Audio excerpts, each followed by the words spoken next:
ഒരുപാട് നെഗറ്റീവ് കാര്യങ്ങൾ സംസാരിക്കുന്നതിനിടയിൽ പോസിറ്റീവായിട്ട് ഒരുപാട് സന്തോഷം തരുന്ന ഒരു കാര്യമാണ് ഇന്ന് അറിഞ്ഞത്. 34 കോടിയിലേക്ക് എത്തും എന്ന് തന്നെയാണ് നമ്മളെ പ്രതീക്ഷ. 30 കോടി ഇപ്പൊ ആയിട്ടുണ്ട്. ഈ 34ലേക്ക് എത്തുന്നതിന് മുന്നേ ഞങ്ങളിത് ക്ലോസ് ചെയ്യാൻ കാരണം പ്രാദേശികമായിട്ടുള്ള പള്ളികളിലും അതുപോലെ തന്നെ ബീച്ചിലടക്കമുള്ള സ്ഥലങ്ങളിൽ കളക്ഷൻ ഇപ്പോഴും നടന്നിട്ടുണ്ട്. ആ പൈസയും കൂടി വന്നാൽ 4 കോടിയിലേക്ക് എത്തും എന്നാണ് നമ്മൾ പ്രതീക്ഷിക്കുന്നത്. 34 കോടിയാണ് നമുക്ക് ആവശ്യമുള്ളത്. ആ തുക മാത്രം മതി.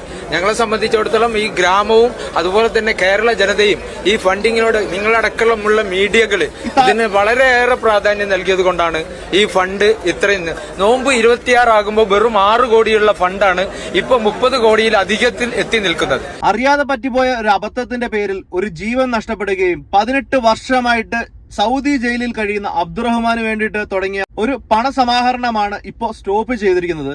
എന്തുകൊണ്ടാന്ന് വെച്ച് കഴിഞ്ഞാല് ഇനി 2 ദിവസം കൂടെ ബാക്കി നിൽക്കെ 30 കോടി രൂപയാണ് കളക്ട് ചെയ്യാൻ പറ്റിയിരിക്കുന്നത്.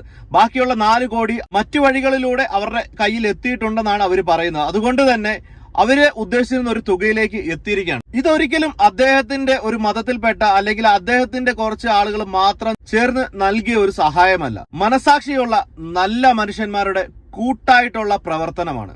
ഇത് മാത്രം നിങ്ങൾ മനസ്സിൽ വെച്ചാൽ മതി. നാളെ നമുക്ക് ഒരു അപകടം ഉണ്ടാകുമ്പോൾ നമ്മളെ സഹായിക്കാൻ ആരായിരിക്കും എത്തുക എന്ന് നമുക്ക് ഒരിക്കലും പറയാൻ പറ്റില്ല.